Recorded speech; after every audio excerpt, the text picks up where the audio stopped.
You're listening to Ask the Expert on Sprott Money News. Well, hello again from Sprott Money News at sprottmoney.com. It is June, the year 2020, and it's time for your Ask the Expert segment. I'm your host, Craig Hemke, and joining us this month is Ronald Stöferle. Ronald is a managing partner at Incrementum AG and one of the principal authors of the annual In Gold We Trust report, which is always much anticipated every year and really a must-read for all gold investors and even traders. And so what a pleasure to get a chance to visit with Ronnie, talk about the report a little bit, and have him answer your questions. Ronnie, thank you so much for your time. Thank you very much for having me again. And I have to say, your pronunciation, your Stöferle, that was really perfect. Hey, thank you, Ronnie. Well, thank you for joining us, Ronnie. It is really a pleasure. And before we get started, just a reminder, these podcasts are courtesy of sprottmoney.com, where you can find all sorts of bullion products. We now have plenty of supply again, a terrific amount of Royal Canadian Mint, gold and silver maples, plus other bullion products to choose from at competitive prices. So always remember to visit sprottmoney.com or just simply call us at 888-861-0775. All right, Ronnie, we've been collecting questions for you. A lot of them deal with this year's report. I've got 7 questions. If you're ready, should we get rolling with the first one? Ready to rumble. All right, my friend. I think this one leads us off really well. It has to deal with inflation and the current economic conditions, which I know is something you wrote about in the report this year. Specifically, the question is, do you think the world is headed into a period of stagflation, stagnant economic growth with inflation? And if so, what would be the impact on the gold price? Yeah, well, that's a great question. And you know, if you talk to, let's say, a mainstream economist, he would say that stagflation is impossible. It's just not how their models work. But if we have a look at the 1970s, that was, of course, a highly stagflationary environment. Now, do I believe that such an environment could reappear? An environment where gold on a nominal and on a real basis does tremendously well, where real assets are sought after, where stocks, you know, on a nominal basis do okay, but on a real basis have a hard time, and where bonds actually are probably the worst in an investment. I absolutely believe that a stagflationary decade might be ahead. So from my point of view, talking about inflation, we once said that inflation will make the biggest comeback since Rocky IV, like this great movie where Rocky Balboa fights Ivan Drago. And I think that inflation is not around the corner yet, but it is something that is reappearing on the horizon. And let's face it, it's exactly what central bankers want to achieve with their measures. And that's a very basic rule of thumb. The higher the debt levels, the higher the need and the desire for inflation, and the higher the fear of deflation. So if we have a look at the developments in the COVID crisis compared to 2008, 2009, we see that inflation expectations rebounded much, much faster. So I think that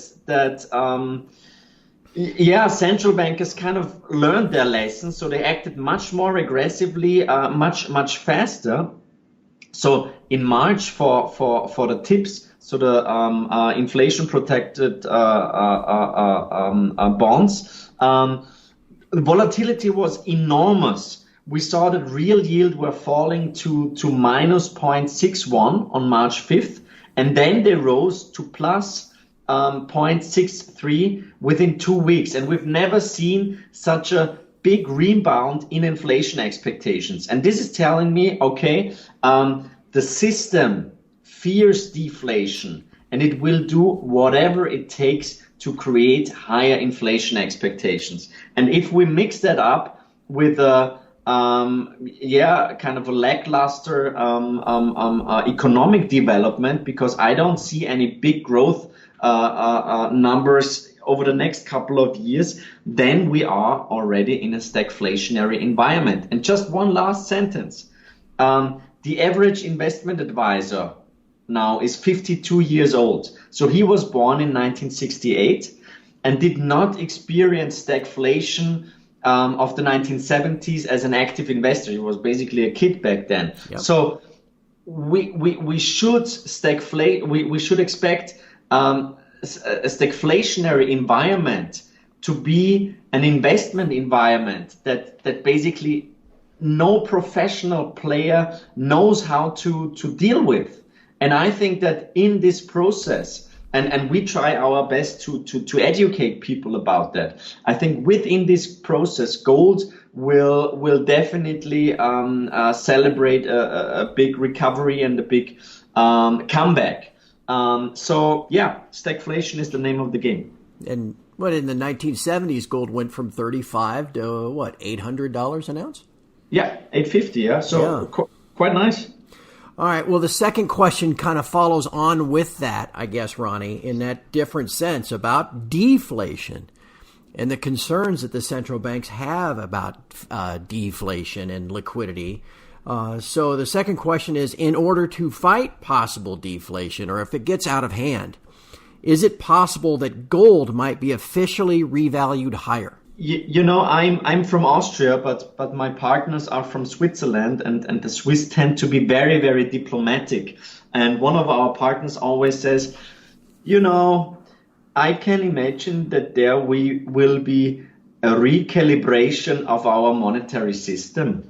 And I say, yeah. So you mean a currency reform? I said, yeah. A reallocation, a recalibration of our monetary system. And I would say that that's a more diplomatic way of telling you that actually we are in a systemic crisis of our monetary system. And this is really crucial for us to tell people about. And you know, everybody was talking about exponential curves. And everybody was studying, you know, the new cases of corona infections, and we said people should have a closer look at the exponential function in our monetary system, in our creditism system, because actually we need more and more credit growth to survive in this monetary system. So at some point. And I think we're not too far away from this point. At some point, we will see a new monetary order. And do I think that gold will be revalued? I think we can make a strong case for that because, Western central banks hold, I think, 18% of their total reserves in gold. This is much, much more than most private or institutional investors hold in gold. We should not forget that the US has more than 8,000 tons. The Eurozone has more than 10,000 tons. The Chinese own much, much more than they officially announced.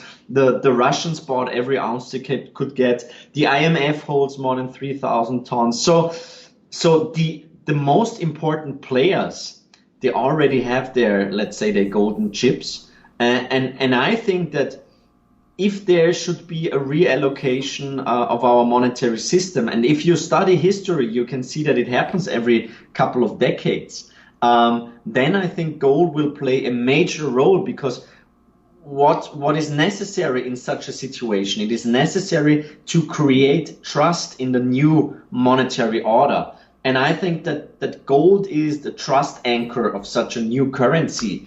If it's going to be the global, or I don't know what name they will come up with. I'm not sure about it, but I think that gold will definitely play a major role in this kind of transition phase from one monetary system to the other one.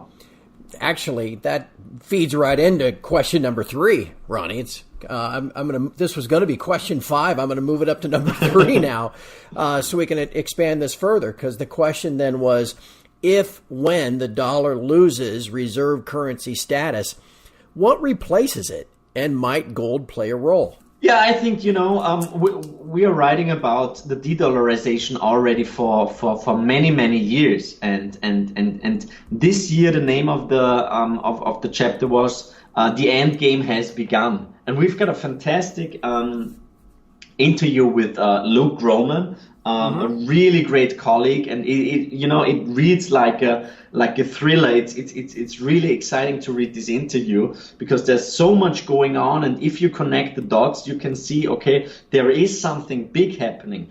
But on the other hand, we should not forget, and I can recommend the work of Barry Eichengreen, who writes about the leading world reserve currencies and the phases from one to the other world currency. And we had, for example, the British pound and the US dollar being the primary reserve currencies in parallel for almost 2 decades. So I think it would be naive to think that the Chinese yuan will be the next global reserve currency, and the time of the US dollar will be over from one day to another. It is a process, but if we look into the history books again, it is no coincidence that the US dollar came out in the Bretton Woods Agreement as the reserve currency.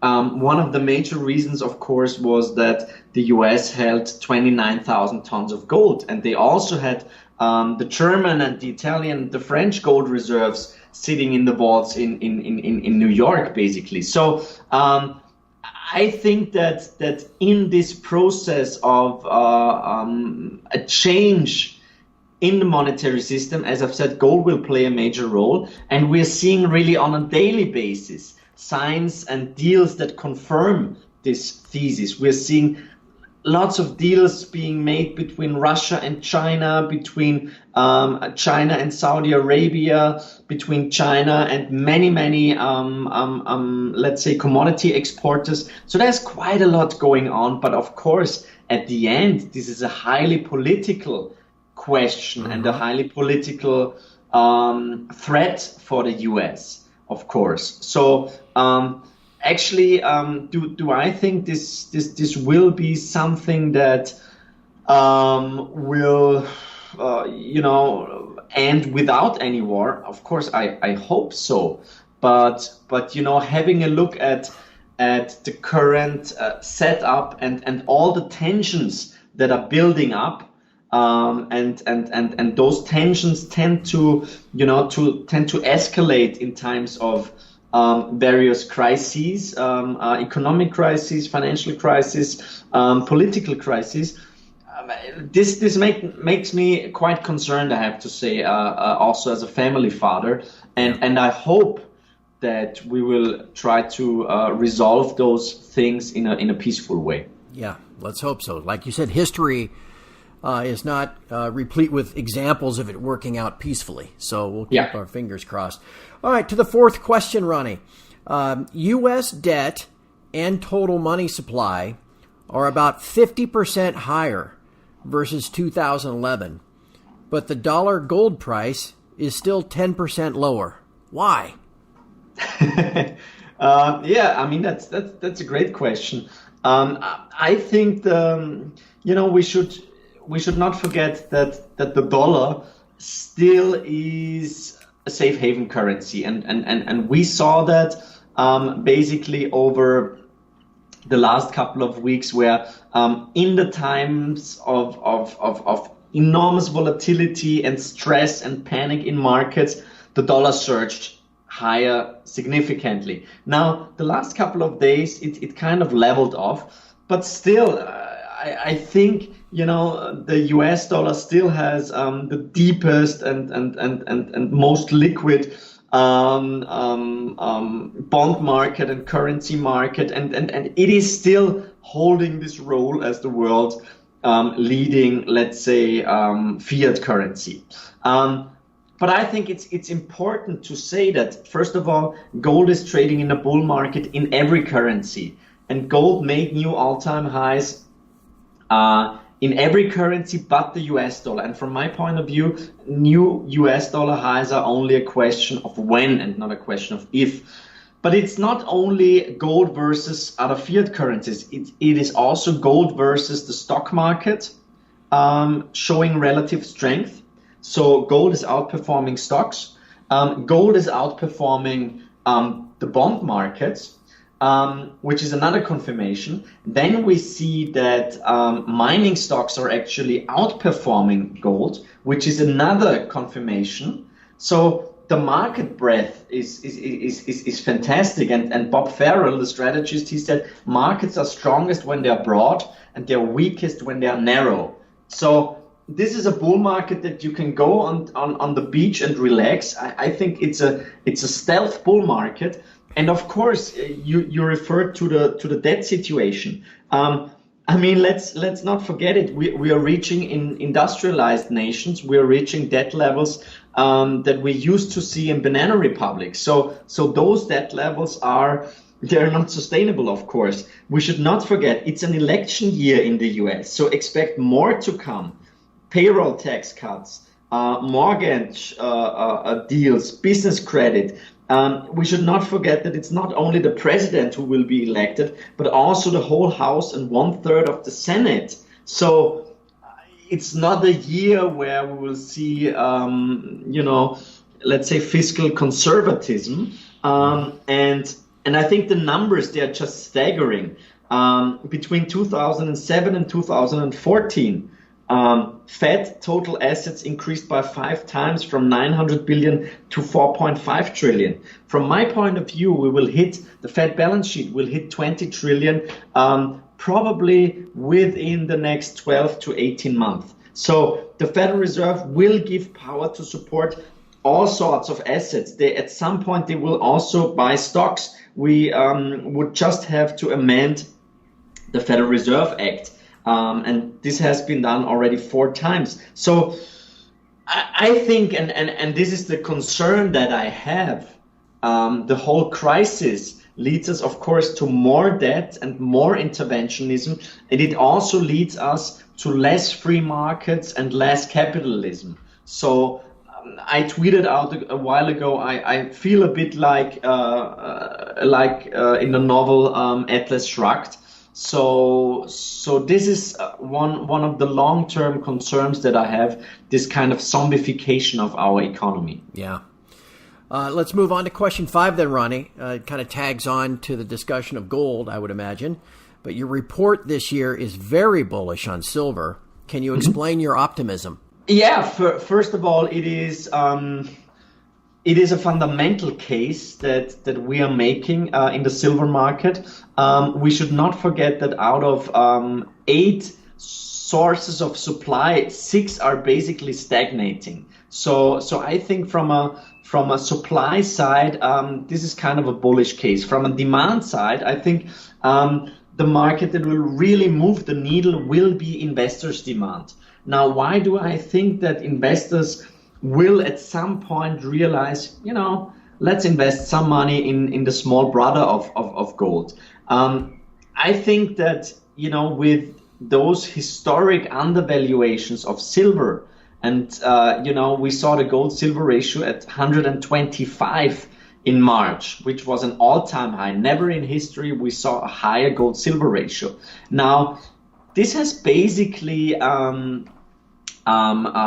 rebounded. So silver started outperforming gold, and I think that now is the time when, first of all, inflation expectations pick up, and silver is much more sensitive to inflation than gold actually.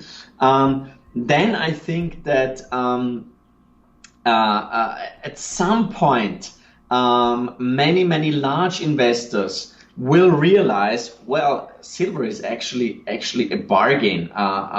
We are bullish gold, but we want a bit more beta on gold. So they will realize, well, silver is a great idea. We're much further away from all-time highs than in the gold market. And then I think that, going forward, I would kind of be surprised if the decade ahead would not have some of the best years in silver's long history. So we're extremely bullish on silver, both from a fundamental point of view, but also from a timing point of view, because of our bullish view on gold. So that's basically the main reasoning. And this also means that at some point commodities will really pick up, because usually it's first gold that starts, then the second metal is silver, and then the whole commodity complex is following. Now, if I go to a conference now, I mean, most of them are cancelled anyway, but if I say I am bullish on commodities, I know that I will be ridiculed. I know that people will say, come on, commodities, that's like the worst thing that you can buy at the moment.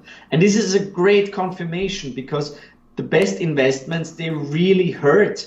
They concern you when you start investing. And I think when it comes to commodities, we will see massive infrastructure programs. We will see massive fiscal stimulus. So I have a hard time seeing the commodity complex not going higher over the next couple of years. All right. Just 2 questions to go, Ronnie. Yeah. The first one has to deal with interest rates. What is your outlook there? Do you think they'll ever go higher, or will central banks work to keep them low indefinitely? Well, we published a book called Die Nullzinsfalle, which is the zero interest rate trap, and it was translated to English. And just published the English version, and obviously I think we can say goodbye to higher real interest rates, and this is basically the main reason for my bullishness on gold. 1970s we had primarily negative real rates. 70s were a fantastic environment for gold. 1980s and 1990s primarily positive real interest rates. Horrible investment environment for gold. And now, since the year 2000, we also have again primarily negative real interest rates. And this is, this means low opportunity costs for holding gold, and it means that gold the bull market is standing on a very, very solid basis. Now, do I think that going forward we will see real rates at plus 3, 4, 5%? No, because we just cannot afford it. So nominal interest rates will stay low. We just had the Federal Reserve coming out and saying, until 2022 at least. We know that in the Eurozone nothing's going to happen, and so this is the nominal side of interest rates. And then we know that inflation going forward will become a concern. We know that politicians and central bankers will try everything to create higher inflation, and at some point they will succeed, and at some point it will probably spin out of control. So we should expect lower real interest rates, and that's a fantastic environment for gold. And finally, Ronnie, one last question that was sent in. Questioner just wanted to know if you could speak to your position on the advisory board of a company called Affinity Metals. Yeah, well, I mean, I cannot say too much about it, but I'm actually advisor to 2 mining companies. One of them is Tudor Gold. I started in 2017 advising them, and if you have a look at the price chart, I think we did a pretty good job. It's a fantastic stock, a fantastic property that they're currently drilling, and a gentleman called Eric Sprott is the second largest shareholder. And over my work at Tudor Gold, I also met gentlemen that are involved at the Treaty Creek property. They own 20% of this property, and I did lots of due diligence on their new project, and they invited me to have a close look, and then I decided to join their advisory board. It is Affinity Metals. It is very early stage, of course. It is extremely tightly held. It is a very, very reliable, hardworking team. I like the properties. They just staked a new property in the Timmins area. The other one is next to Revelstoke. As I've said, it's early stage, but it's extremely tightly held, and it is definitely a stock that should be put on the watch list. Sounds good. We've been speaking with Ronald Stöferle, managing partner at Incrementum AG and one of the principal authors of the annual In Gold We Trust report. Please be sure to stop by SprottMoney.com. If you're always looking for more information, quality guests, we've got them at Sprott Money. Click the Insights tab and you'll find links to blog posts, articles, previous Ask the Expert interviews, and of course our weekly wrap-up with Eric Sprott. You can also sign up for the Sprott Money News newsletter while you're there so that you don't miss a single post. Ronnie, thank you so much for your time. This has just been tremendous, lots of valuable information, and of course thank you for all your efforts with your team to crank out the In Gold We Trust report. It's just terrific. Thank you very much, Craig. Always a pleasure. And after the In Gold We Trust 2020 is before the In Gold We Trust 2021. So we're already kind of working on the next edition, and will be published May 2021. Oh my gosh. Can't even imagine what the world might look like by then, Ronnie. We'll see.